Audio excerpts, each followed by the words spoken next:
When you think of the word encryption, you might think of numbers and complex equations. You might think of hackers in some dark room breaking down impossible code, or a data leak from some giant corporation. And in each case, you'd be right. Encryption is associated with all of these things. But the truth is that at its core, encryption is a very simple idea, and it's one that's been around for a very long time. Simply put, encryption is a way of hiding information without the need for a password. One of the most famous examples of encryption is a Caesar Cipher, a method that Julius Caesar used to communicate with his armies.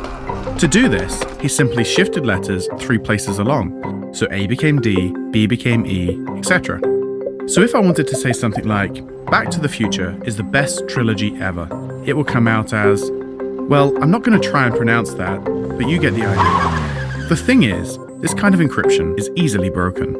You could do it in under 5 minutes in Microsoft Excel. So as technology has advanced, so have our methods of encryption. We now have 2 main types of encryption to keep our data safe: symmetric encryption and asymmetric encryption, also called public key encryption.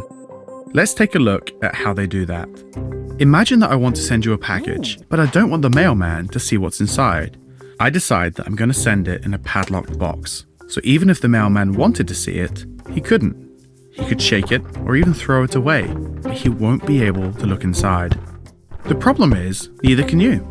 So I call you up, arrange to meet you in our favorite bar, and when we're together, I hand you a copy of my key. You can now open the box, get your surprise gift, and even send me one back, using the same box and the same padlock, and I'll be able to see what's inside. That is symmetric key encryption. It's symmetric because the key on your side and the key on my side are the same, or symmetrical, and we can both open the package with that particular key. So what's asymmetric encryption? Well, let's go back to our unscrupulous mailman and the packages we're sending back and forth. I don't want to meet you in a bar. I'm enjoying a long weekend home with my kids, and I don't want to have to travel to give you the key. So, what I do instead is send you an open padlock, but I keep the key. You can then put whatever you like in the package, close the padlock, and I know that no one else, not even you, can open the package, because I'm the only person with a key. Obviously, this only works one way. You'll need to send me your own unlocked padlock, keeping the key safe for me to respond to your message. And that's asymmetric or public key encryption. Only you hold the key to deciphering the incoming message. In both cases, if we want to be extra sure no one is tampering with our packages, we could engrave the backs of our padlocks with our signatures. This way, we know that the padlocks definitely belong to us and no one else. And we can send our padlock boxes back and forth as much as we want without worrying about third-party interference. In encryption, this process is called a digital signature, and it acts as a certification that the message you're decrypting came from the person it's supposed to. Encryption is a term with certain technological connotations, and even this explanation is an oversimplification.